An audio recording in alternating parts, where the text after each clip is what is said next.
Let me ask you about this. The president at the debate on Tuesday night said when he was asked about the mask, because, Joe Biden goes everywhere in a mask, even where he's standing or sitting a great distance away from other people. The president says, I wear a mask when I need to wear a mask. And, of course, he's in an environment where the people around him get tested, routinely. Not just routinely. They get tested a lot. And so you'd think he's one of the best protected people in the world.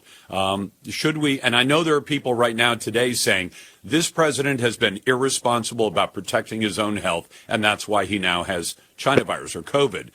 Tell me if that's a fair characterization of the situation. Well, anybody who gets COVID can probably have been more careful at some point, but we have to weigh that with actually having to live our daily lives. And, this is a president who is in the middle of an election cycle, and he's going out there. He's being aggressive with his campaigning. He made that decision, and probably I would have preferred it if they were a little bit more careful with screening and stuff like that. But, people make different decisions. As far as the masks go, if you are out and you're seeing that many people, then wearing a mask is probably not going to be enough. It's probably not going to be the panacea that protects you. Like, if he was wearing a mask during all this time, I think he's still, whoever got him infected probably would have infected him still. Like, it's not a panacea.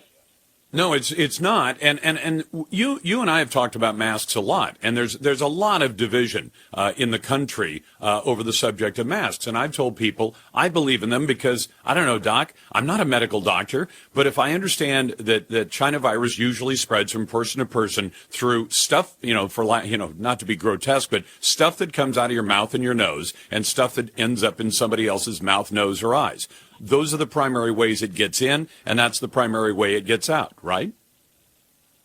Right.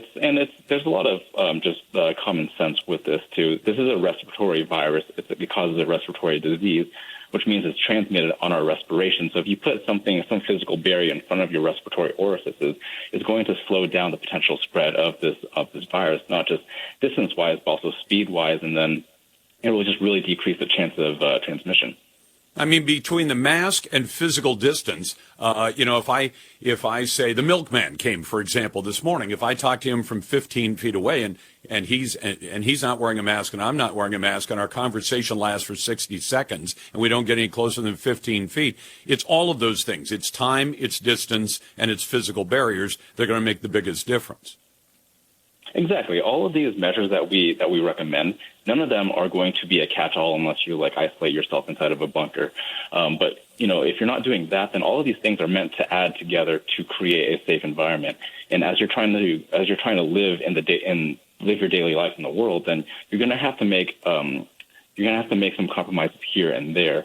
And whatever the compromises that were made, this is unfortunately the path that the virus took to get to the president and those who are around him.